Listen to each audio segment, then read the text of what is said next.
نحمده ونصلي على رسوله الكريم اما بعد فاعوذ باللہ من الشیطان الرجیم بسم اللہ الرحمن الرحیم۔ ناظرین کرام، نبی کریم صلی اللہ علیہ وسلم سب سے زیادہ اس سورت کی تلاوت کیا کرتے تھے۔ اس سورت کو اپنی زندگی کا حصہ بنا لیجئے، انشاءاللہ کبھی ناکامی کا منہ نہیں دیکھنا پڑے گا۔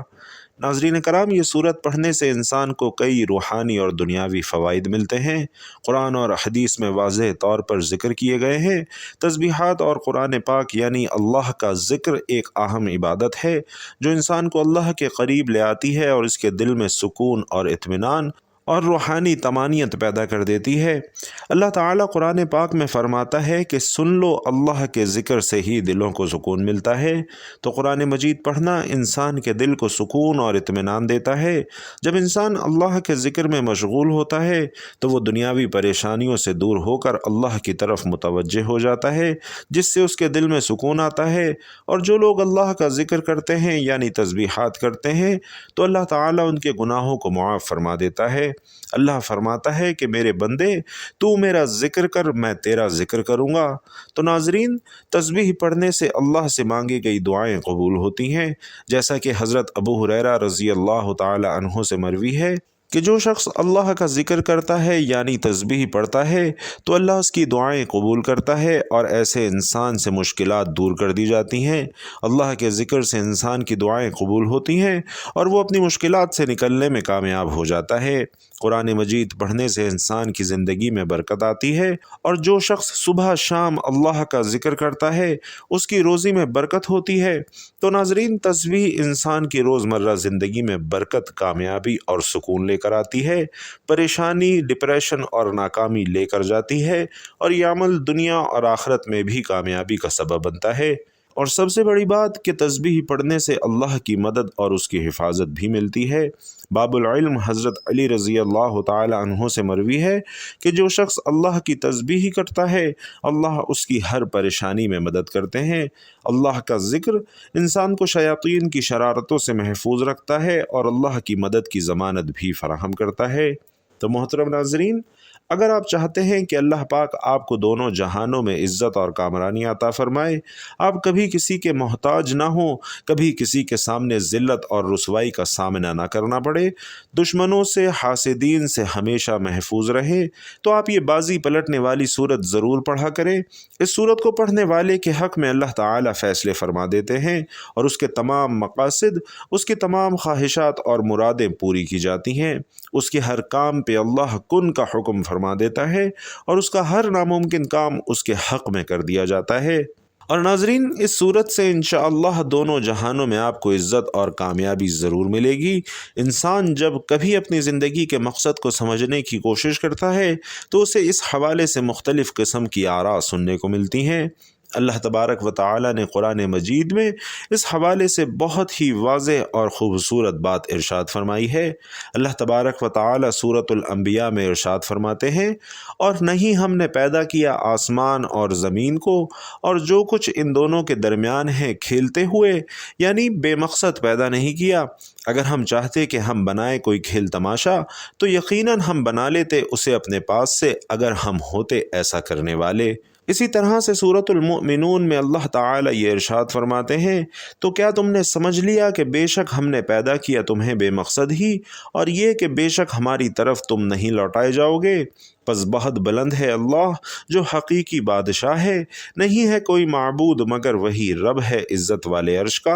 اور جو پکارے اللہ کے ساتھ کسی دوسرے معبود کو، نہیں کوئی دلیل اس کے پاس اس کی، تو بے شک اس کا حساب اس کے رب کے پاس ہے۔ بلا شبہ یہ حقیقت ہے کہ کافر لوگ کبھی فلاح نہیں پائیں گے۔ اور سورۃ الذاریات میں اللہ تبارک و تعالی نے انسان اور جنوں کی تخلیق کے مقصد کو نہایت احسن انداز میں واضح فرما دیا ہے۔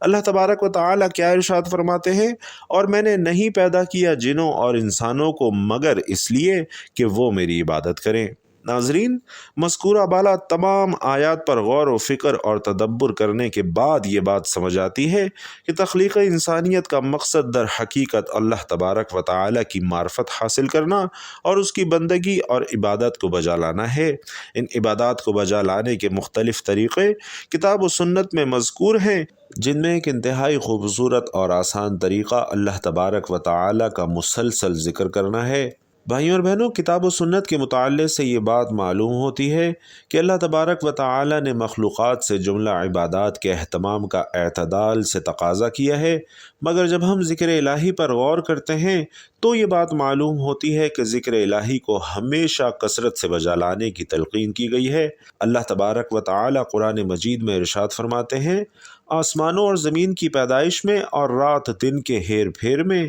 یقیناً عقل مندوں کے لیے نشانیاں ہیں جو اللہ کا ذکر کھڑے اور بیٹھے اور اپنی کروٹوں پر لیٹے ہوئے کرتے ہیں، اور آسمانوں اور زمین کی پیدائش میں غور و فکر کرتے ہیں اور کہتے ہیں کہ اے ہمارے پروردگار، تو نے یہ بے فائدہ نہیں بنایا، تو پاک ہے، بس ہمیں آگ کے عذاب سے بچا لے۔ ناظرین، اس آیت پر غور و فکر کرنے کے بعد یہ بات معلوم ہوتی ہے کہ اللہ تبارک و تعالی نے ان لوگوں کو عقل مند قرار دیا ہے جو زمین و آسمان کی تخلیق پر غور کرتے ہیں، پروردگار عالم کی تخلیق کی وسعت کو دیکھ کر اس کی کبریائی کو پہچانتے ہیں، اور اس کے بعد کثرت سے اللہ تبارک و تعالی کا ذکر کرتے ہیں اور آگ کے عذاب سے پناہ مانگتے ہیں۔ اللہ تبارک و تعالی سورۃ الاحزاب میں ارشاد فرماتا ہے،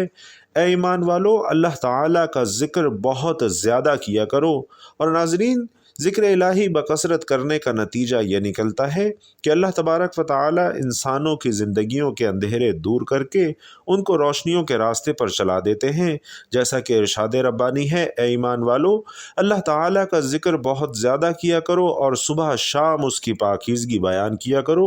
وہی ہے جو تم پر اپنی رحمتیں بھیجتا ہے اور اس کے فرشتے تمہارے لیے دعائیں رحمت کرتے ہیں تاکہ وہ تمہیں اندھیروں سے اجالے کی طرف لے جائے، اور اللہ تعالی مومنوں پر بہت ہی مہربان ہے۔ ناظرین، اللہ تبارک و تعالی نے ذکر الہی کے فوائد بتلاتے ہوئے یہ بات بھی ارشاد فرمائی کہ جب کوئی شخص اللہ تبارک و تعالی کا ذکر کرتا ہے تو اللہ تبارک و تعالی بھی اس کا ذکر کرتے ہیں، جیسا کہ ارشاد ربانی ہے کہ تم میرا ذکر کرو، میں بھی تمہارا ذکر کروں گا، تم میری شکر گزاری کرو اور ناشکری سے بچو۔ تو اس آیت مبارکہ سے یہ بات سمجھ میں آتی ہے کہ جس شخص کا ذکر اللہ تبارک و تعالی کرتے ہوں، اس شخص کی زندگی میں اللہ تبارک و تعالی کی تائید، نصرت اور فضل ہر حال میں شامل ہو جاتے ہیں۔ چنانچہ ہم سب کو کثرت سے اللہ تبارک و تعالی کا ذکر کرنا چاہیے۔ اللہ تبارک و تعالی نے سورۃ الاحزاب میں ان لوگوں کا ذکر کیا ہے جن لوگوں کے لیے اللہ تبارک و تعالی نے مغفرت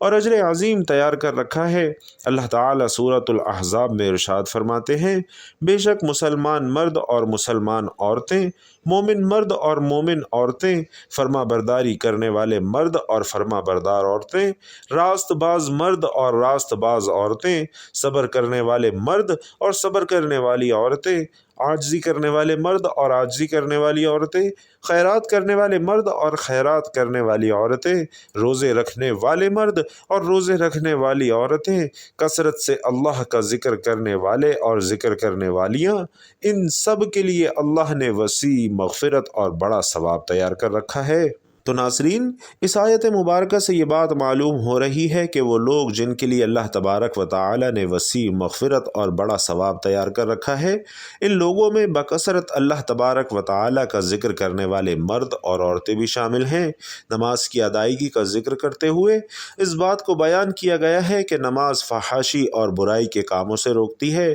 ساتھ ہی اللہ تبارک و تعالی ارشاد فرماتے ہیں کہ اللہ تعالی کا ذکر بہت بڑا کام ہے، اور ارشاد فرماتے ہیں کہ جو کتاب آپ کی طرف وحی کی گئی ہے اسے پڑھیے اور نماز قائم کرے۔ نماز یقیناً بے حیائی اور برائی سے روکتی ہے۔ بے شک اللہ کا ذکر بہت بڑی چیز ہے اور تم جو کچھ کر رہے ہو اس سے اللہ خبردار ہے۔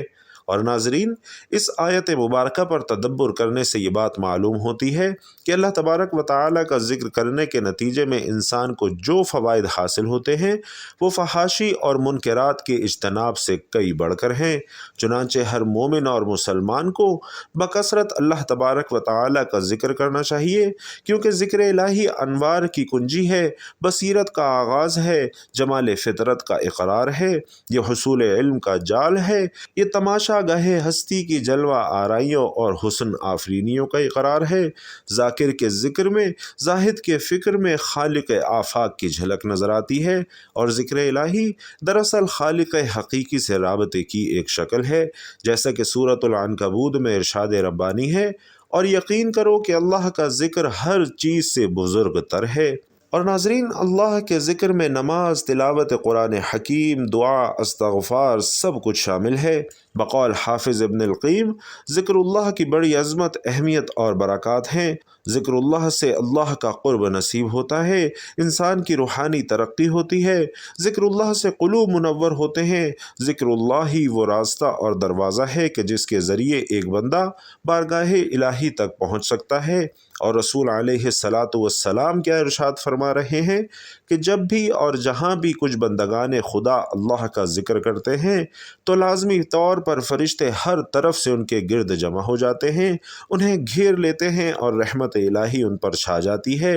اور ان کو اپنے سائے میں لے لیتی ہے، اور ان پر سکینہ کی کیفیت نازل ہوتی ہے، اور اللہ اپنے مقربین فرشتوں میں ان کا ذکر کرتے ہیں۔ سبحان اللہ۔ ناظرین، رسول علیہ الصلاۃ والسلام یہ بھی فرما رہے ہیں کہ اللہ کا ارشاد ہے کہ جس وقت میرا بندہ میرا ذکر کرتا ہے اور میری یاد میں اس کے ہونٹ حرکت کرتے ہیں تو اس وقت میں اپنے بندے کے ساتھ ہوتا ہوں۔ اللہ تعالیٰ نے ارشاد فرمایا، وَلَذِكْرُ اللَّهِ أَكْبَرُ، یعنی بے شک اللہ کا ذکر بہت بڑی چیز ہے۔ اور نبی کریم صلی اللہ علیہ وسلم فرماتے ہیں کہ اللہ فرماتا ہے کہ میں اپنے بندے کے، یعنی میرا بندہ میرے بارے میں جیسا گمان رکھتا ہے میں اس کے ساتھ ویسا ہی کرتا ہوں، اور جب بھی وہ مجھے یاد کرتا ہے تو میں اس کے ساتھ ہوتا ہوں، بس جب وہ مجھے اپنے دل میں یاد کرتا ہے میں بھی اسے اپنے دل میں یاد کرتا ہوں، جب وہ مجھے مجلس میں یاد کرتا ہے تو میں اس سے بہتر مجلس یعنی فرشتوں کی مجلس میں اسے یاد کرتا ہوں، اگر وہ میرے پاس ایک بالشت آتا ہے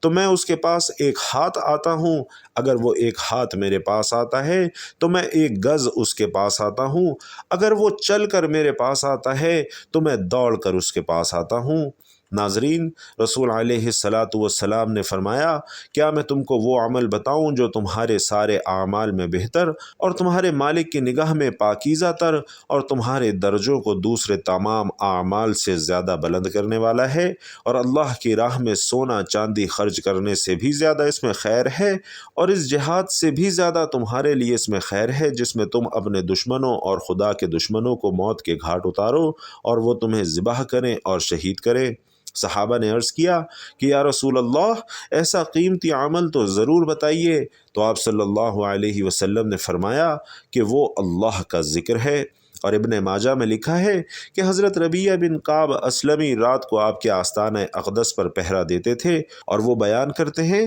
کہ آپ کی تسبیح اور تحلیل کی آواز سنتے سنتے میں تھک جاتا تھا، مجھے نیند آ جاتی تھی۔ بقول علامہ شبلی نعمانی، اٹھتے بیٹھتے چلتے پھرتے کھاتے پیتے سوتے جاگتے، غرض ہر حالت میں دل و جان ذکر الہی میں مصروف رہتے۔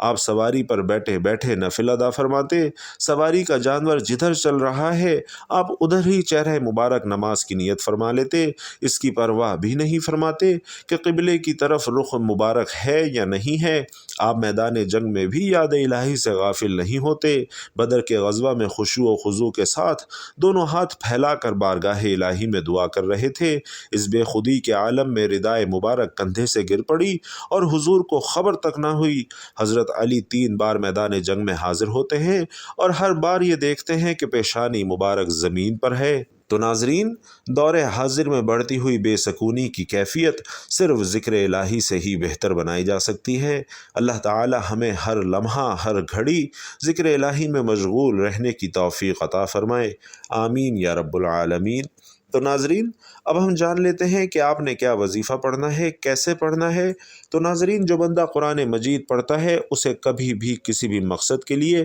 کسی بھی حاجت، کسی بھی مشکل، کسی بھی پریشانی سے نکلنے کے لیے، خاص طور پر اپنے حق میں فیصلے کے لیے، تو اللہ کی فوری مدد عرش سے اس تک پہنچتی ہے اور فیصلہ اس کے حق میں ہو جاتا ہے اور اس کے راستے سے ہر رکاوٹ فوراً دور ہو جاتی ہے۔ اور ناظرین یہ تسبیح اتنی طاقتور ہے کہ یہ تسبیح بازی پلٹ دیتی ہے، یعنی ہر ناممکن کام کو ممکن کر دیتی ہے۔ اس تسبیح کو کسی بھی حاجت کے لیے 101 بار اول و آخر درود پاک پڑھ کر، خاص طور پر فجر یا عصر کی نماز کے بعد لازمی پڑھیں۔ اللہم صلی علی محمد وعلی آل محمد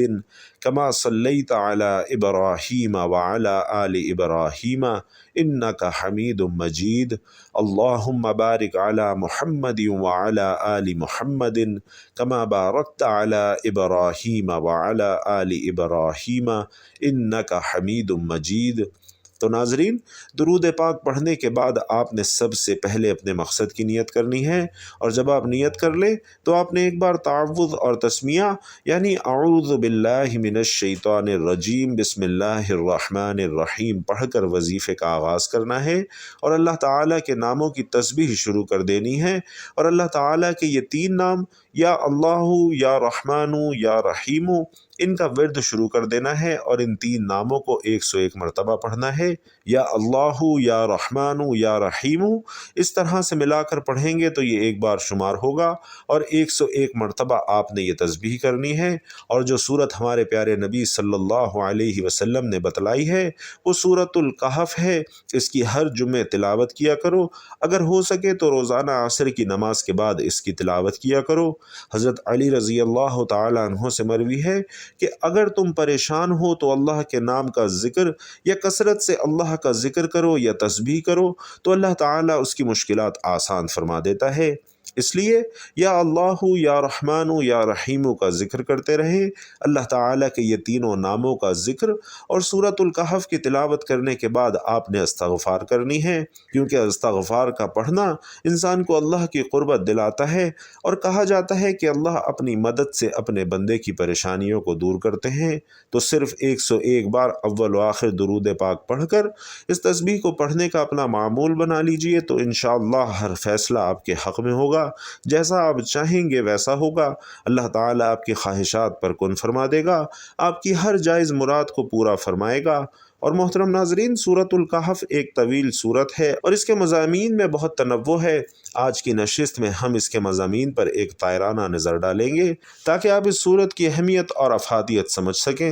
نبی کریم صلی اللہ علیہ وسلم کی احادیث میں اس سورت کی بہت زیادہ فضیلت بیان فرمائی گئی ہے۔ کئی احادیث ہیں جن میں دجال سے بچاؤ کے لیے سورۃ الکہف کی تلاوت کی ترغیب دی گئی ہے، اور بالخصوص جمعے کے دن اس کو پڑھنے کی خاص تاکید کی گئی ہے۔ ان میں پہلی 10 آیات کا ذکر بھی ہے، آخری 10 آیات کا بھی ہے، اور پوری سورت کا بھی ہے۔ اور دجال کے بارے میں نبی کریم صلی اللہ علیہ وسلم نے فرمایا کہ ہر نبی اور ہر رسول نے اپنی امت کو دجال سے خبردار کیا، اور میں آخری نبی ہوں، لہٰذا میری امت میں ہی دجال کا فتنہ رونما ہوگا۔ اللہ کے نبی صلی اللہ علیہ وسلم نے اگر دجال سے بچاؤ کے لیے اس سورت کو پڑھنے کی تاکید کی ہے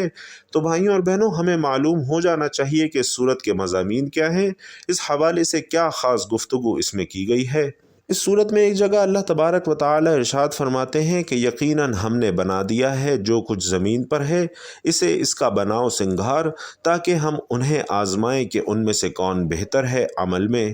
اللہ تعالیٰ نے یہ دنیا تخلیق کی ہے، یہ زمین بنائی ہے، اور اس زمین کو ہر قسم کی زیب و زینت اور آشائش سے آراستہ کیا ہے، اور اس زیب و زینت سے اللہ کا مقصد یہ ہے کہ ہم آزمائیں، یعنی پرکھیں کہ ان میں سے کون ہے جو نیک اعمال کرتا ہے۔ اور ناظرین دنیا کی زیب و زینت اس سورت کا عمود ہے جس کے گرد یہ پوری سورت گھومتی ہے۔ باقی اس کے پہلے اور آخری رکوع میں پوری سورت کا خلاصہ آ گیا ہے، اور اس کے ساتھ 4 قصے بھی اس سورہ مبارکہ میں بیان کیے گئے ہیں جو اسی عمود کے گرد گھومتے ہیں۔ اللہ تعالیٰ کسی کو دے کر آزماتا ہے اور کسی سے لے کر آزماتا ہے، کسی پر کوئی تکلیف آتی ہے تب آزماتا ہے، کسی کو اللہ تعالیٰ فراوانی دے کر آزماتا ہے۔ لہٰذا اس طاقتور تسبیح اور اس طاقتور سورت کا وظیفہ اپنا روزانہ کا معمول بنائیے، اور سورۃ الکہف کم از کم جمعے کو لازمی پڑھنا اپنا معمول بنائیے۔ انشاءاللہ ہر طرح کے فتنے، فساد اور پریشانی سے دور رہیں گے،